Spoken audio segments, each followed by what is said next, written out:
Today, we're going to talk about a fun topic that's a little bit different than normal gameplay or strategy focused highlights here regarding Pokemon Pocket. We're going to talk a little about variance in card games and where Pokemon Pocket, in my opinion, falls on the range of incredibly skill based and chess adjacent to completely luck based, all coin flips, none of your decisions ultimately matter. We're just playing the children's card game.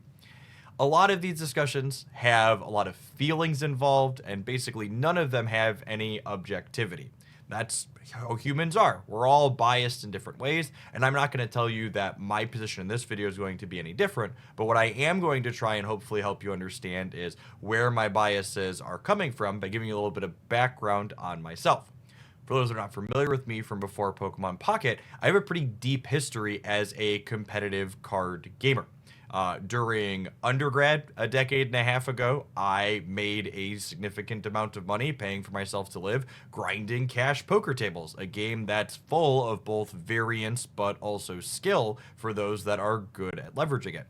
I also spent a significant amount of time playing Magic the Gathering at a high level, top eighting dozens of tournaments that had hundreds and in some cases even thousands of players, often like I do in Pokemon Pocket now, with decks of my own creation as opposed to the stock best decks in the metagame. I've also spent a ton of time grinding the hamster wheel ranked ladders that we see in a lot of digital card games. Magic the Gathering Arena, Hearthstone, Legends of Runeterra, obscure things like Mythgard, and most recently Marvel Snap. I've played a ton of towards their top ranks, both a mixture because I play well, but also because I play a lot, because that's what those systems tend to reward.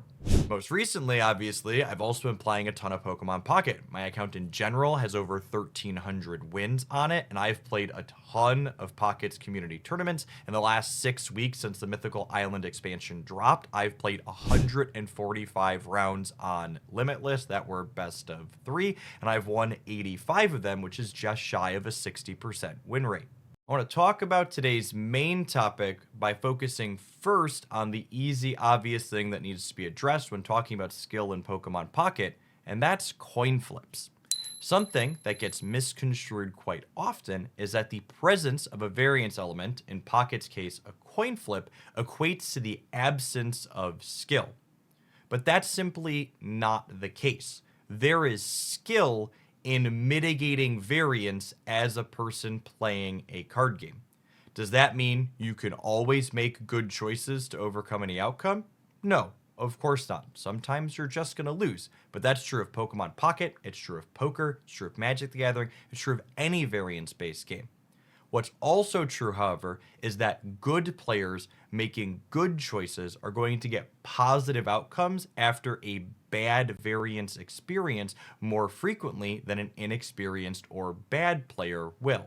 Variance in card game is actually one of the key things that allows for skill expression in these same games to exist. The variance element, whether it's a coin or a card draw, creates uncertainty and makes for lots of different permutations for how a given game to play out possible.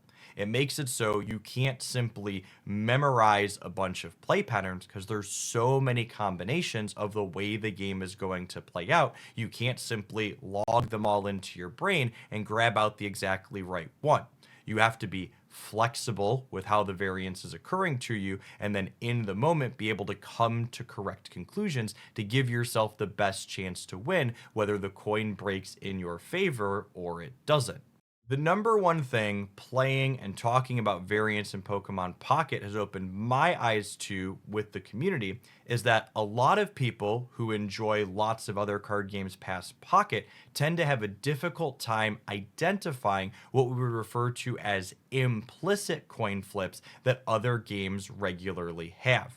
To give an example in Magic the Gathering decks are frequently divided between resource cards and non-resource cards, and that game typically multiple times over the course of a game has important deciding turns where the game effectively wholly hinges on whether or not you hit a resource or non-resource accordingly to be able to stay in a game. While not exactly 50-50, oftentimes the ratios end up being relatively close to that, giving you what we refer to as an implicit coin flip. There's not a literal coin flipping in front of your face, but you're about 1 and 2 to get an outcome that you want or an outcome that you don't want.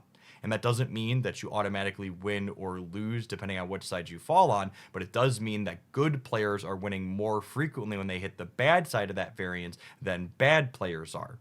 To draw a similar conclusion to another game I've played thousands of hours of in Marvel Snap, that's a game that has no literal coin flips that ever appear on your screen, but it is riddled with implicit coin flips that often decide the outcomes of a game very directly.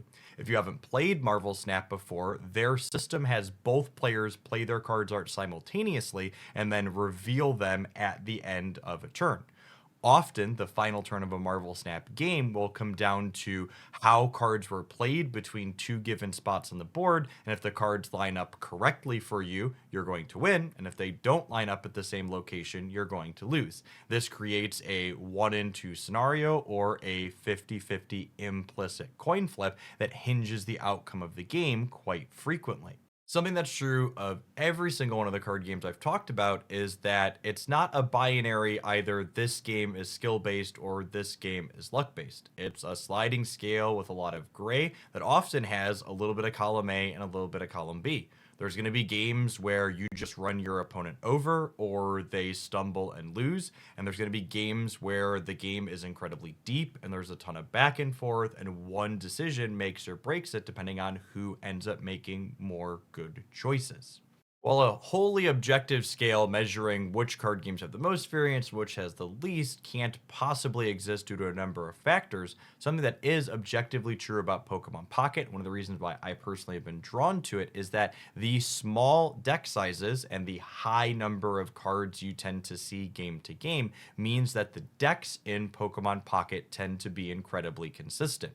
When you combine the consistency your deck is going to have from game to game with the fact that the game pieces in Pokemon Pocket often tend to be very face up on the board, often the gameplay tends to be very chess adjacent in a lot of ways, and that the better players who are winning more frequently are going to be thinking 2, 3, sometimes even 4 or 5 turns in advance, mapping out the way things are going to play out back and forth, and then positioning themselves to give them the best chance in those games.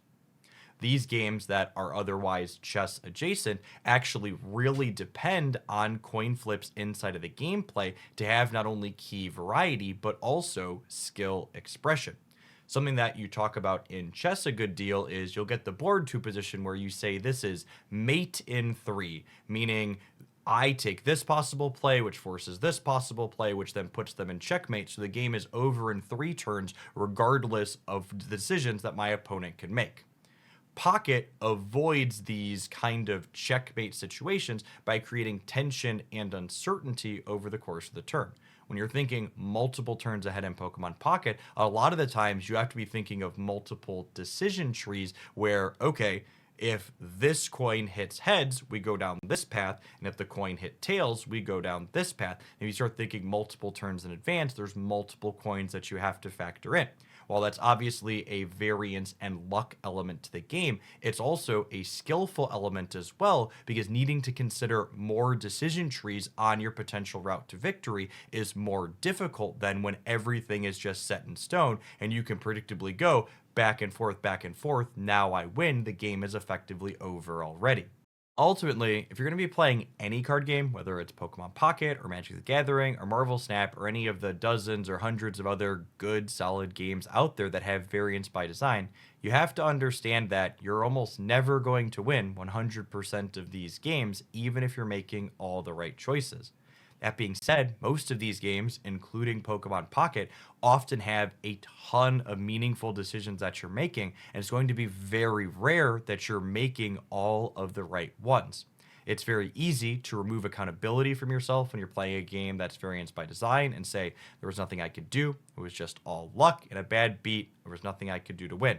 However, you can often reflect and put in some work and look back and think about things you could have done better with the information that you had on the time to potentially get a better outcome. That's the difference between a good player and a bad player in a game that has variance by design. A bad player is going to take the easy way out and they're never going to look to get better and improve. And a good player is going to be thoughtful and reflective on the games that they play and understand that while there is certainly a variance element and being lucky can make the game easier, there's also many skillful elements that you can focus on to get better and get them outcome that you're looking for more frequently. Ultimately, I don't know what I expect the outcome of this video to be. I wouldn't be surprised if we don't change a lot of hearts and minds, and there will probably just be a bunch of comments down below from people that don't take things too seriously and want to write the game off as being all luck, letting me know that they still think it's exactly that. But I will say, as someone who's jumped between a lot of games, that's a comment I've heard leveraged at most games that I've played that aren't 30 years old. The Magic the Gathering players said it about Marvel Snap when I started playing that, and the Marvel Snap players have been saying it about Pokemon Pocket as I've been moving into this space. I think ultimately a lot of the discussion around variants in card games tends to be very tribalistic as opposed to being remotely objective or thinking critically about what's happening inside of these games. I think Pokemon Pocket specifically elicits a lot more criticism than some of these others because its variance is very explicit and in your face. You can't lie to yourself about the variance element of a coin that's literally flipping in front of you, like you can kind of ignore the implicit coin flips that games like Magic the Gathering and Marvel Snap have regularly turn after turn in game after game.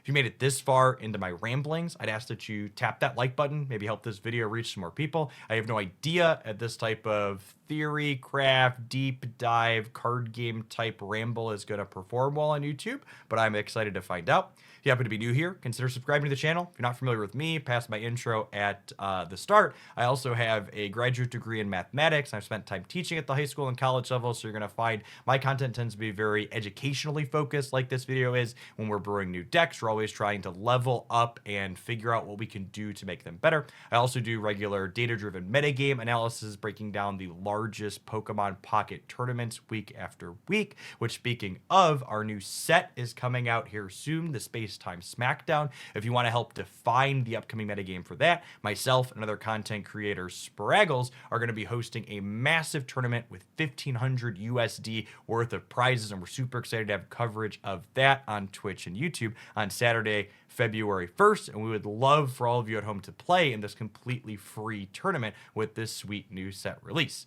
I appreciate you making it all the way through to this rambly end, and may your next pack be an excellent one.